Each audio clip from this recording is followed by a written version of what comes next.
Shawn Elliott is back on South Carolina's football staff, and he's going to help the program out in more ways than one. You are Locked On Gamecocks, your daily podcast on the South Carolina Gamecocks, part of the Locked On Podcast Network, your team every day. Hello, Gamecock Nation, and welcome back to the Locked On Gamecocks podcast. I'm Andrew Lyon, the host of this podcast, and you can also find my written work over on Gamecock Digest on Fan Nation. Thank y'all so much for making the Locked On Gamecocks podcast your first listen or watch for your team every day. We are free and available both on YouTube and wherever you get your audio podcasts daily. Today's episode is brought to you by LinkedIn Jobs. These days, every new potential hire can feel like a high-stakes wager for your small business. And that's why LinkedIn Jobs helps find the right people for your team both faster and for free. So post your job for free at linkedin.com/LockedOnCollege. Terms and conditions do apply. It wasn't the prettiest of weeks for South Carolina's basketball programs, both men's and women's. Dawn Staley and her team arguably escaped a couple times against inferior opponents this past week, while Lamont and the men's basketball team still have a lot of goals out in front of them, but they certainly ran into some disastrous results over the past 7 days. So we're going to be sure to touch on all of that later in the show.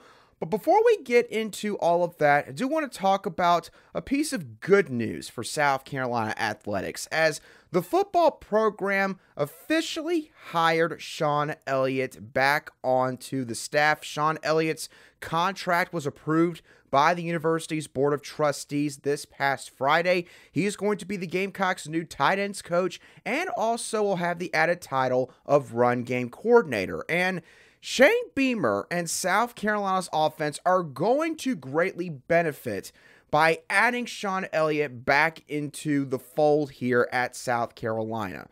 Let's go over the first reason why this is a really good hire for South Carolina. And this is one that people who know Shawn Elliott well and know his coaching style will know right off the top of their head. And that is the energy and passion that he brings.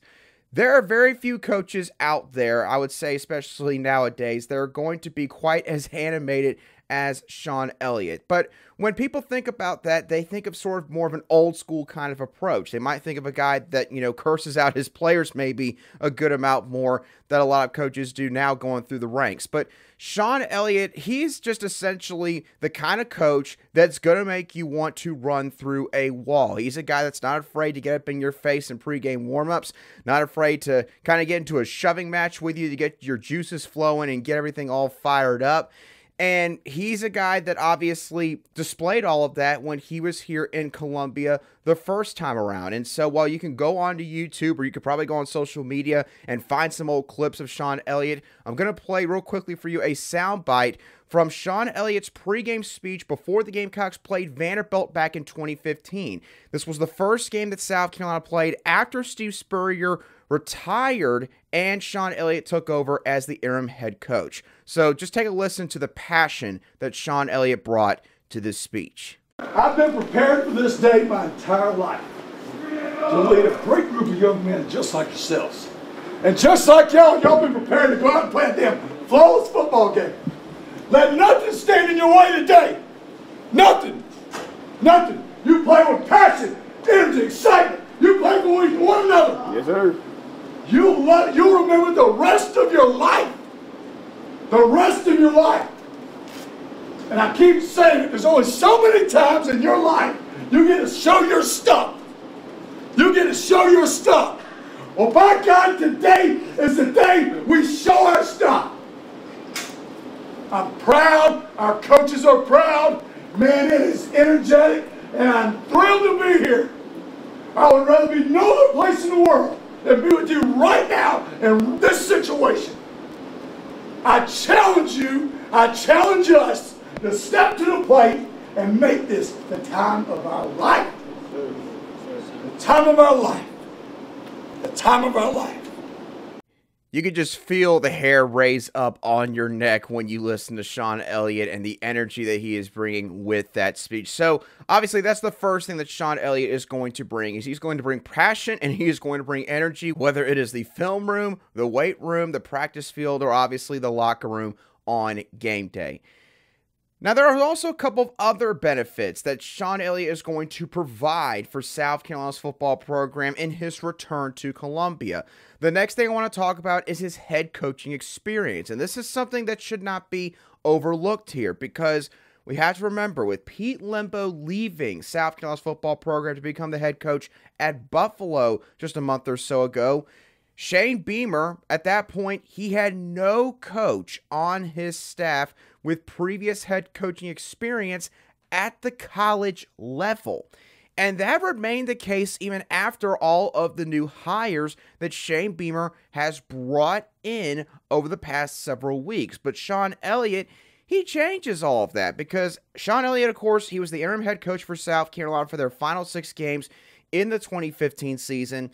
And then after 2016, Shawn Elliott left South Carolina to become the head coach over at Georgia State, where he spent the last 7 years, led them to several bowl victories, actually was quite successful considering the program that he took over and what the Panthers had done prior to Shawn Elliott's arrival. So this is important because Shane Beamer now has another guy in staff meetings when it comes to game planning, when it comes to game day decisions that he can lean on. A guy that has been a coach at the FBS level, and someone, as Shane Beamer likes to put it, who is going to understand what it's like to sit in that chair. So that's going to be crucial for Shane Beamer as he heads into just his 4th season as a college football head coach. The last reason why Shawn Elliott is going to be a great hire for South Carolina is what he's going to help this offense out with when it comes to their schematics. Dowell Loggains, the offensive coordinator for the Gamecocks, he runs more of a zone run blocking scheme. We've talked about this several times now on the show. And Shawn Elliott, when he was at South Carolina back in the early 2010s, heading into 2015 and all that, a big thing that he brought with him was knowledge of zone blocking, when it was starting to become a lot more of a thing in college football offenses around that time. And obviously, in 2011 through 2013, South Carolina, they had a quarterback by the name of Connor Shaw, a guy that, turned out to be pretty doggone good in a Gamecock uniform, and also was a really good dual threat quarterback. And the Gamecocks started to run a lot more zone read concepts, and Connor Shaw was the perfect guy to obviously run that kind of concept. But also, Shawn Elliott, he helped develop his offensive line to where they could execute zone blocking over and over and over again. So now that the Gamecocks have gone back to a zone blocking scheme under Dowell Loggains, although Shawn Elliott's going to be coaching the tight ends this time around and not the offensive line, he is still going to be working closely with offensive line coach Lonnie Teasley, and I'm sure that he is going to have his fingerprints all over the blocking scheme up front along the line of scrimmage when South Carolina decides to run those concepts again in the future, because now they have Lenore Sellers behind center, who arguably is the most athletic quarterback that South Carolina has had since Connor Shaw was playing here in Columbia. So energy and passion are what people think of when it comes to Shawn Elliott, the coach, but that's not the only thing he's going to bring. Head coaching experience will be vital for Shane Beamer to lean on, and also his experience with a zone blocking scheme and the zone run game will definitely help out Dowell Loggains and the entire offensive front for South Carolina as they construct their game plan and their playbook for the 2024 season. Now, as I mentioned earlier, Dawn Staley and Lamont Paris, they did not have the best of weeks. But for Dawn Staley and her team, it wasn't that they lost their games. As a matter of fact, they won both of their games. They broke an SEC record yesterday afternoon against Georgia by knocking off the Bulldogs. But it was the way in which they had to win both of those games that was concerning for Gamecock fans. And I'll discuss what I mean by that in just a couple moments right here on Locked On Gamecocks.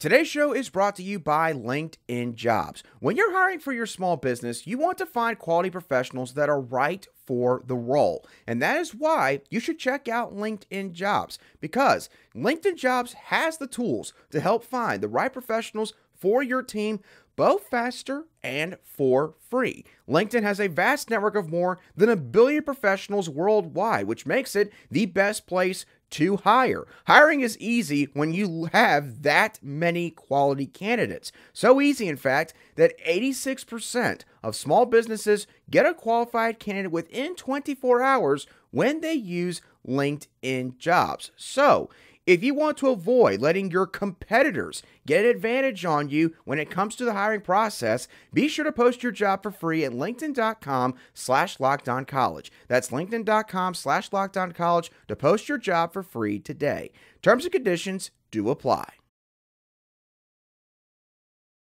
Welcome back to this Monday edition of the Locked On Gamecocks podcast, where we cover your South Carolina Gamecocks every single day.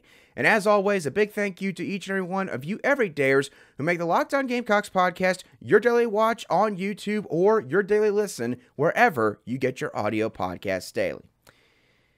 South Carolina's women's basketball team, they are entering this week still undefeated and will definitely be number 1 in the AP Top 25 poll when it's released around 12 or 1 p.m. Eastern Time later today. But it wasn't the best of weeks, if we're all being honest, for South Carolina's women's basketball program, as they pushed the idea of out-talenting their opponent to the limit against Tennessee and Georgia. Now, again, some of you are going to be a bit unhappy about this portion of the show simply because of the fact that we're going to be nitpicking a little bit. And again, as always, I will preface it by saying Don Staley is a great coach. South Carolina's got a great women's basketball program. Whenever we make a criticism of them, it doesn't mean that the opposite is true. It doesn't mean that Don Staley is a bad coach or that South Carolina has a bad team. Not saying that at all. But we have to be honest. When looking at what they did against Tennessee and Georgia over the past few days, South Carolina had a couple of the same issues pop up in each of those contests. The first one we got to talk about, missed layups.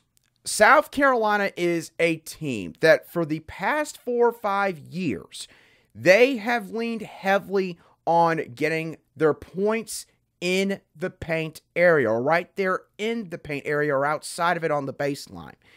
And South Carolina struggled to convert on their layup attempts against Tennessee and Georgia. Against Tennessee, South Carolina was 19 of 34 in terms of their layup attempts. They basically only converted 55.9% of their layups. Against Georgia, the percentage was even worse, 52.3% or 11 of 21 against the Bulldogs. For a team that has as much talent and the physicality advantage in the front court like they do against pretty much every opponent that they face, you should not be missing layups at this high of a clip. Now, for the Tennessee game, if Camila Cardoso maybe struggled some in terms of converting on her layups, it's a bit understandable because she had just played 3 Olympic qualifier games in like a 4-day stretch for Brazil's women's national team, and it was her first game back for South Carolina, so I totally get that. But outside of her and maybe playing the first half against Tennessee, you just got to be better in that area if you're South Carolina. Another area where they struggled is missed free throws. And this is just something the team's going to have to work on in practice. They had gotten better with this for a couple weeks stretch, but they've kind of fallen back to their old ways of shooting around 65% from the floor. Against Tennessee, South Carolina was 8 of 16 from the free throw line, shooting exactly 50%. Against Georgia, they were 11 of 17 from the free throw line, shooting 64.7%. Now, I know, again, they won both games, so people are going to overlook that. But when you play close games, one of the areas of the game that gets magnified to a more significant degree is free throws. And so, if you're shooting 50 to 60% at the free throw line, at some point, when the rubber meets the road and you face a team that actually can match up with you for 4 quarters, it is going to cost you a basketball game. I can't think back to the Iowa game last year. Don't remember the free throw percentage from that contest, but you could probably bank on the fact it probably played a role in how that game turned out. Now, another trend from these past two games from South Carolina's women's basketball team is the fact that they were not overwhelmingly dominant on the glass. Now, they still had a +7 rebounding margin against Tennessee and a +8 rebounding margin against Georgia. So, they still won that part of the game against both those squads. But the reason why I point this out is this. South Carolina, a big part of their offense this year, especially starting this season, has been their transition offense. Raven Johnson, as we all know, she adds another dimension to South Carolina's offensive attack, and she likes to run the floor. She wants to be able to find an open teammate, or maybe sometimes she'll take it herself and go straight to the rim. The thing is, if you want to run a transition offense, you have got to be defeating your opponent to a high degree on the glass. And South Carolina, again, +7, +8 rebounding margin, that's certainly not bad.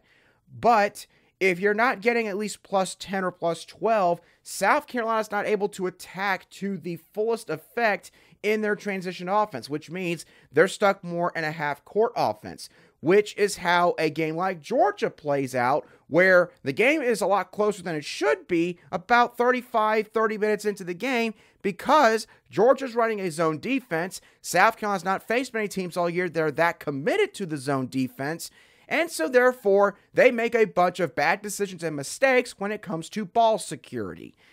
So, South Carolina, they have to have rebounds go their way to a significant degree. If they don't, it shows up in terms of the point margins by the end of each quarter and the end of the basketball game.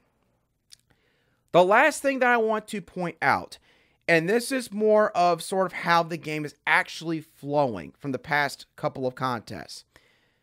South Carolina seems to get in a bad habit of forgetting about Camila Cardoso in the first half of each game. Now, again, with the Tennessee game, talked about it earlier, understandable why South Carolina maybe did not just force feed the ball to Cardoso right from the jump, because it was her first game back, probably a little bit tired from everything she had to do with Brazil's women's national team and the Olympic qualifiers, get all of that. But nonetheless, Cardoso only took 6 shots against Tennessee in the first half. She wound up taking 9 shots in the second half. Against Georgia, Cardoso only took 3 shots. The perimeter play for South Carolina when it came to passing the ball, facilitating the offense, they got gun shy when it came to trying to get the ball to Cardoso because of the Bulldogs' zone defense. And so, Cardoso wound up not getting the ball as often, and again, they wound up being down 7 at halftime. And so in the second half, South Carolina made a point of emphasis, come hell or high water, basically, we're getting that ball to number 10, and you got to stop her. And so she took 7 shot attempts in the second half against Georgia.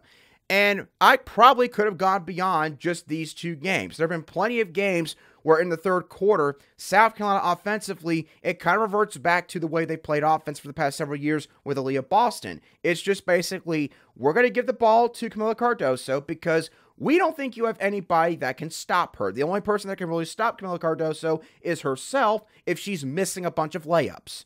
That's basically it. So, the Gamecocks have got to do a better job of getting Camila Cardoso involved in the game offensively right from Jump Street. They've got to do better with that. When you combine all 4 of these factors together, missed layups, missed free throws, not being overwhelmingly dominant on the glass, and forgetting about Camila Cardoso in the first 20 minutes of these games, it's very easy to see why South Carolina was down at halftime against Tennessee and Georgia, back-to-back games. Cannot remember the last time that we had to say that about this Gamecock team. And they had to fight really hard in the second half to win these games. Some fans are not going to care at all because of the fact South Carolina still won. That's all well and good. I understand that. But again, you got to remember, this is against Tennessee and Georgia. Imagine if you're facing one of the better teams in the country. If you're facing a fully healthy UCLA team. Maybe you're playing Utah again fully healthy. If that was the case, South Carolina could have very well dropped one of these games over the past 4 or 5 days. Don Staley probably knows that. That whole team probably knows that. And so I'm sure they're going to try really hard to work on some of these areas throughout this week before things ratchet back up for the SEC Women's Basketball Tournament and eventually the NCAA Tournament, where just having one off night will end your entire season. So, got to work on all those areas, but South Carolina's women's basketball team, they at least won both their games. We cannot say the same about Lamont Paris and South Carolina's men's basketball team. They had their worst week of the entire season by far to this point over the past few days. So I'm going to talk about what this team has to do. Not even looking at the Auburn game. We're throwing that out the window. We've been there, talked about that. Talking about LSU, we're going to discuss what the team has to learn from that game and how they got to approach things differently in the second half moving forward. We'll discuss all that in a few moments right here on Locked On Gamecocks. Today's show is brought to you by FanDuel. Get buckets with your first bet on FanDuel right now, as new customers can get $150 in bonus bets with any winning $5 bet. That's $150 if your bet wins. Obviously, in the NBA, not every team can be good. There's a couple of bottom feeders currently in the league. Teams like the Pistons, the Spurs, and the Wizards. They're all sucking pretty bad this season, and they're all in the running to potentially get the number 1 overall pick for this upcoming NBA draft. As a matter of fact, FanDuel has listed the same odds for all these teams to land the number 1 overall pick. Those odds are plus 550. So you could spread, $10 or $5 here and there on all 3 of these teams, and therefore, no matter what happens, you're probably going to land on one of those prop bets. But you don't have to just bet on the odds to earn the number 1 overall pick. You could also use some quick bets, live same-game parlays, exclusive props, and more on your favorite NBA players and teams. Just visit FanDuel.com/lockedon and shoot your shot with FanDuel, an official sportsbook partner of the NBA. Welcome back to today's edition of the Locked On Gamecocks podcast, where we cover your team every single day in just 30 minutes.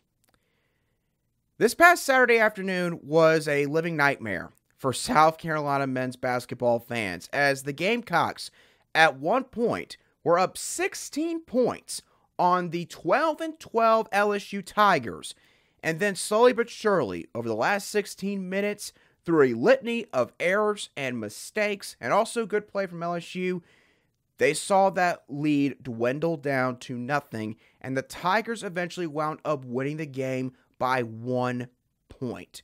This was a disastrous loss for Lamont Paris and this team.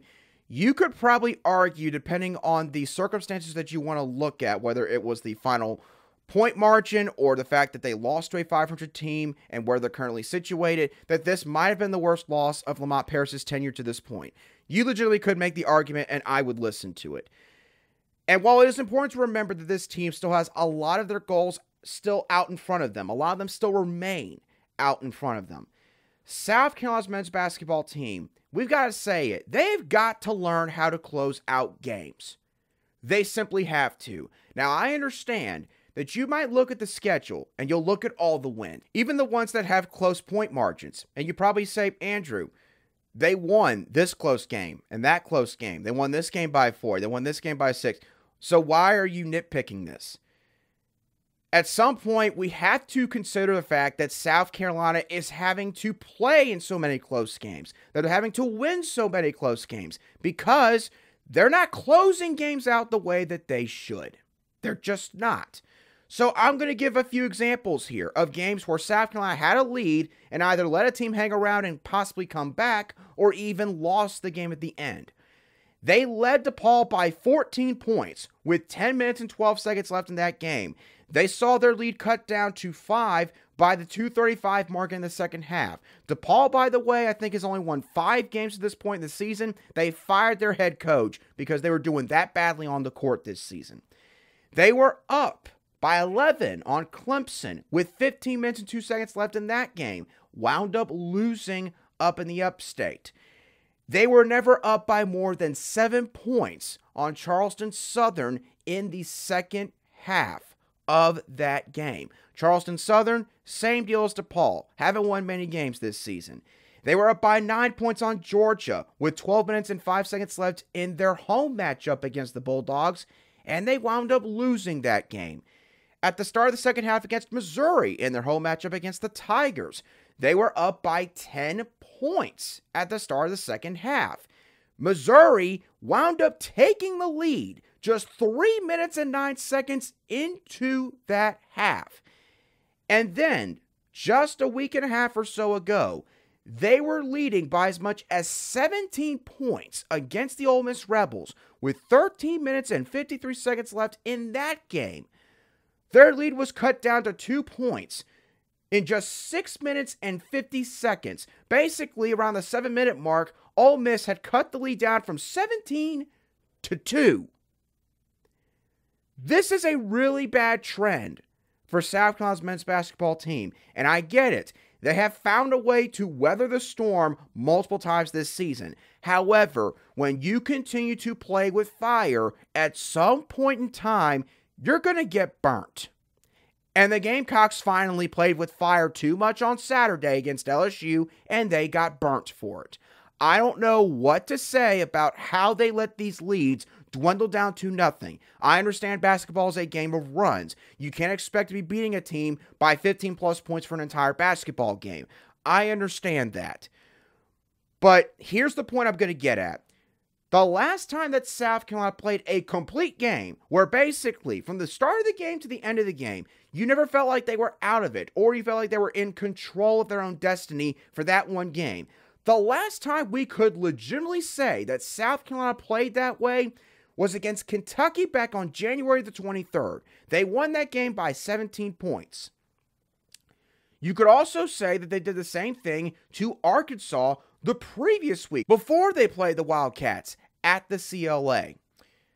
So, I can't break down the X's and O's of it, but it's pretty easy to see what all's going on here.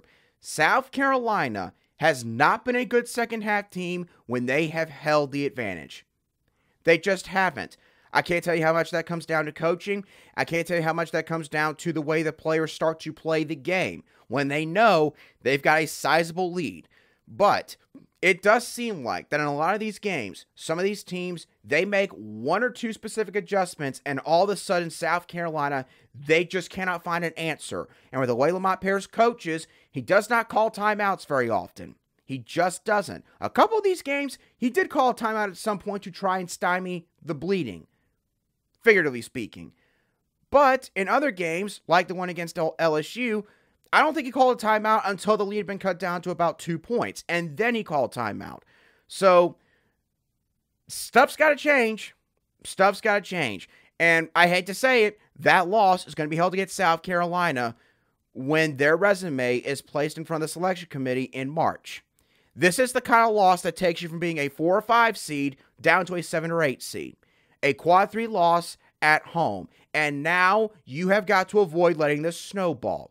Good thing for South Carolina, the bye week is finally here. And I have admitted before, South Carolina looked like a team that needed this bye week. They needed a break. Certain guys in that lineup, Talon Cooper, BJ Mack, probably been running on a half tank of gas, figuratively speaking, for the past couple weeks. They needed some extra days of rest. But blowing a 16-point lead to LSU is just flat out inexcusable. For where this team is at this point and the kind of team that they've proven they can be, you can't lose this kind of game anymore. Expectations have changed. They have mid-season. So they've got time. And listen, I'm not going to overreact and say now they're on the bubble for the NCAA tournament. I'm not going to say that. But again, you cannot let this carry over to next Saturday night against Ole Miss. By the way, that game's on the road, and Ole Miss is going to be looking for some payback after losing to you so closely a week and a half ago.